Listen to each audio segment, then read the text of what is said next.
أنحاء العالم.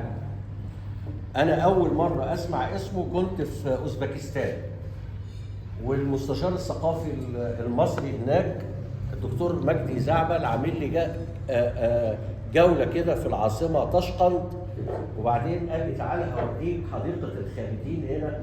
فدخلت لقيت في تمثال كبير وهام جدا جدا لأعظم مثال مصري في العصر الحديث اللي هو مختار. ففكرة إنه مثال عامل تمثال الفكرة بهرتني في الحقيقة.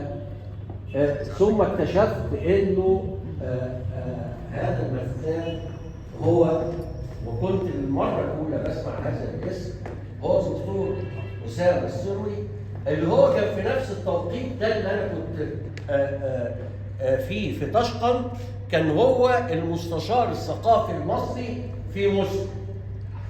امتدت يعني رحلته الدراسية والفنية، وعمل أكثر من دورة كمستشار ثقافي مصر في موسكو. حصل على الكثير من الجوائز، كتبه وموسوعة الفن التشكيلي عنده كتب هامة جدا في هذا المجال. غير النحت هو أيضا رسام.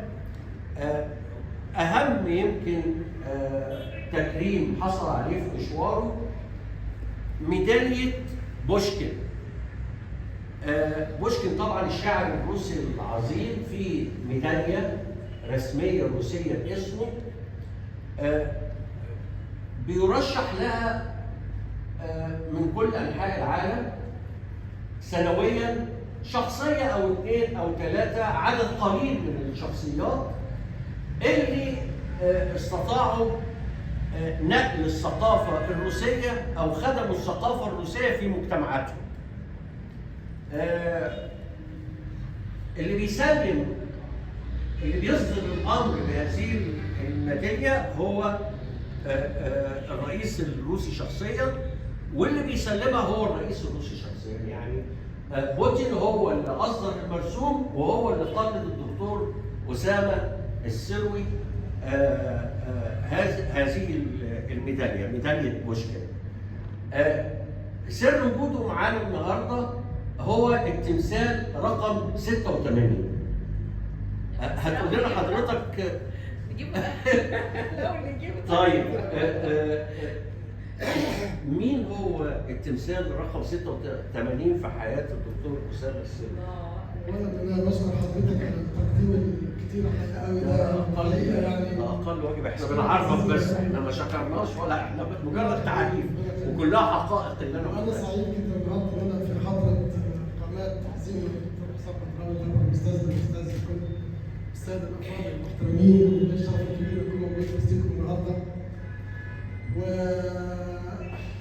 يعني انا مش عايز يعني اقول كلام يعني هو ممكن يكون في مجال اخر الحديث عنه، بس انا شرفت طبعا ان اعمالي موجوده في، وانا كل يعني ممكن اقول جمله بسيطه، لو اسم العبد لله اتكتب على جوجل هيبان بالصوت والصوره والكلام واللغات المختلفه، روسي وانجليزي وعربي، الاعمال بتاعتي في المعرض المختلفه. لكن انا شرفت تمثال رقم 86 من اعمالي يكون مكرس للدكتور حسام بدراوي.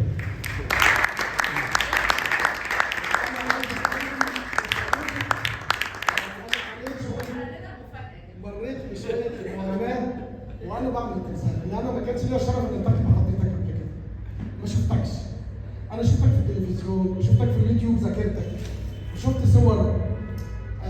وبعدين قلت عايز اشوفه، فقال لي لا هو مريض والحقيقه يعني مش هينفع، وبصراحه احنا عندنا مفاجاه.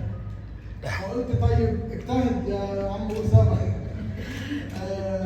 الحقيقه ساعدني في الاجتهاد اخ عزيز وصديق، بعتبر نفسي كسبت صديق، استاذ احمد عادل لطفي، المهندس احمد عادل لطفي. وانا بشتغل على كذا مره ويساعد معايا بعد ما كنت انجزت مرحله، فيقول لي لا هو يعني الناحيه دي شويه يعني حاول يظبط معايا، لان هو عايش مع حضرتك طبعا وشايف ملامحك كويس، بس انا لما شفتك انا لقيتك اجمل.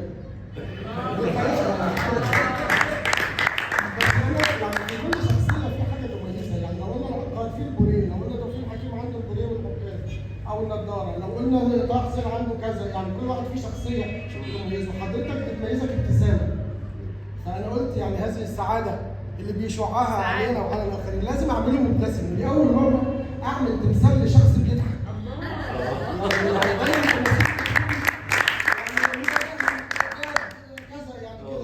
لكن حضرتك ابتسامتك الجميله دي انا يعني بحسب نفسي ان انا قررت او اتخذت هذا القرار. ويعني اتمنى طبعا ان يحوز اعجابكم ويحوز اعجاب سيادتك طبعا اولا. مش هتكلم اكتر من كده.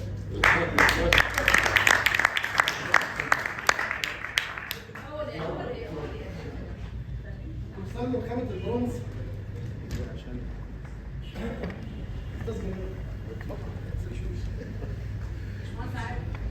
باشمهندس عادل تعالى اتفضل شرفنا هنا.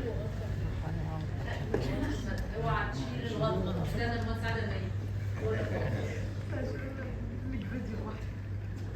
انا تعمل فيديو لوحدي والله يا جبار.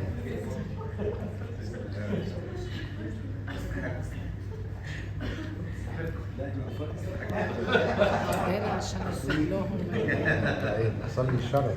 يعني طبعا هو ده التمثال ده هديه من كل هؤلاء الطيبين، ولكن المبادره جاءت من عند العزيز اسامه شوقي. على كل الاحوال احنا تحيه للاستاذ اسامه شوقي.